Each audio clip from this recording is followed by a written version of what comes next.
mama mjamzito karibu kujifungua, naona mtoto anatembea tumboni. Kwani ukiwa na Yesu, Yesu atembee ndani ya moyo wako. Yesu atembee, Yesu aonekane. Amen. Yesu aliruka kwenye tumbo la yule mama. Amen. Yesu kitoto kikaruka Yohana. Mariamu alipofika kwa Elizabeth, kitoto kikaruka tumboni. Sawa. Kiwa na Yesu lazima ruke ndani. Kwani kama mambo yamekulemea, unatakiwa kuja kwa Yesu. Njoo nikuombee. Nimeombea watu wenye kansa wamepona. Sawa. Walitakiwa wengine wakatwe miguu. Nina ushuhuda, sina muda wa kuwekea ushuhuda.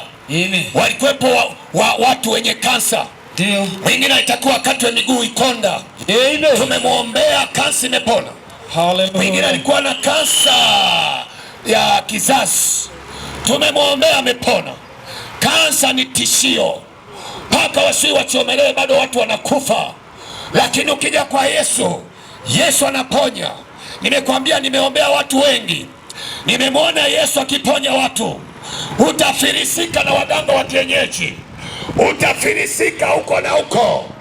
Yesu anasema njooni kwangu ninyi nyote mnaosumbuka na mzigo. Yesu tangazo toka mbinguni bure kuombewa. Watu wanaenda kwa manabii wanatoa fedha. Hakuna pesa. Lakini karama ya Mungu ni bure. Ni bure. Umeibiwa. Umeibiwa. Ni bure. Unatakiwa kuwa na Yesu. Amen. Unatakiwa kuokoka.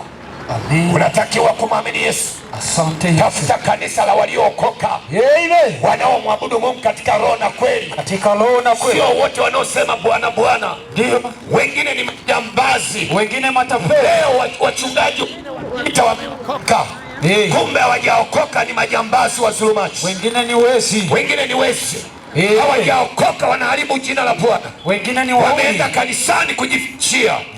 Lakini njia ile ni nyembamba. Ndio. Wanaoiona ni wachache. Ndio. Wanaoiona ni wachache. Unatakiwa kumwamini Yesu. Awe Bwana na Mwokozi wa maisha yako. Unatakiwa kumwamini Yesu. Awe Bwana na Mwokozi wa maisha yako. Mungu wa mbinguni akubariki. Tunapatikana Matalawe, Yesu ajiichia Kisoni Mbili.